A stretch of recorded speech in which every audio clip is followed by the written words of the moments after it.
There are 5 traits, according to Richard Grannon, that you can look for in a covert narcissist. Number 1, they are passive aggressive.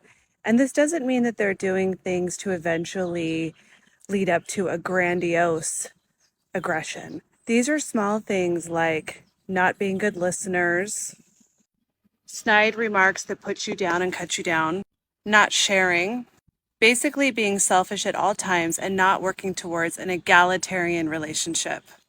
The second sign that you may be dealing with a covert narcissist is they're terrible friends. Look at the ways that you show up for your friends and then look at the ways that they show up for theirs. Make a list of 5 things that you think a good friend should do. Are they doing any of these with their friends? No, and often they don't have a lot of friends. If they do nice things for their friends, they're doing them for selfish means. Number 3, they're very sensitive to criticism.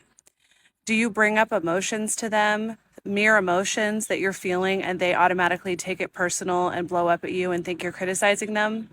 Do they feel criticized at work when they're just getting viable feedback to help them do their jobs better? That's being very sensitive to criticism. Number 4 is they isolate. A covert narcissist will spend a lot of time alone. They don't like to do social things, and they don't even really like to see other people, even their significant others. So this isn't just somebody that likes to Netflix and chill. This is somebody that wants to be alone.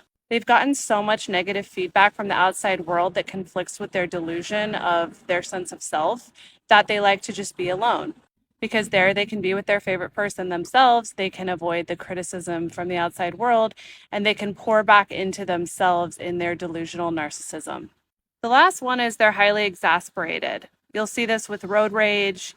You'll see this in conversations. They can flare up very easily by the most minute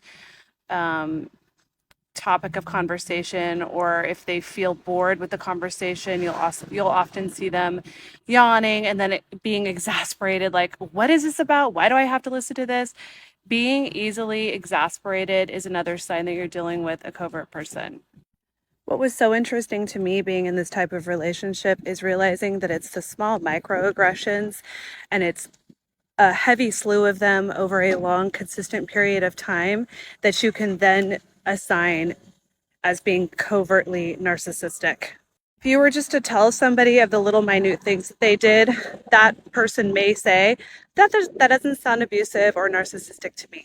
But it's the add up of all of those little things over a long period of time that leads to the hurt, the disconnection, and the ultimate fracture of the relationship with a covert narcissist.